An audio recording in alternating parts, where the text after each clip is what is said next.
বাজলো সানাই বাজলো রেশা খেলো শুভ তিথি, রাজার ঘরে ছোট রানী এলো পদ্মাবতী। রানী পদ্মাবতী। রাজার আরো 6টি রানীর ছিল না সন্তান, পদ্মাবতীর কোলালোতে মিলল সমাধান। বছর যেতে জন্ম নিল 7 ছেলে 1 মেয়ে, হয় খুশির আকাশ হঠাৎ কালো মেঘে গেল ছেয়ে। হিংসেতে যায় জ্বলে পুড়ে বাকি 6টি রানী, যুক্তি করে ঘটায় ওরা 7 কুমারের হানি।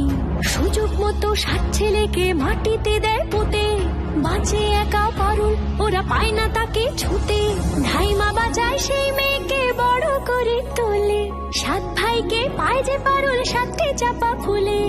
এত কিছুর পরেও রাজার বিপদ যে কাটে না, সূর্য নগরে সুখের সূর্য আর ওঠে না। হিংসা বিবাদ বিচ্ছেদ আর প্রেমের কাহিনীতে পারুল বোন কি পারবে 7 ভাই চম্পাকে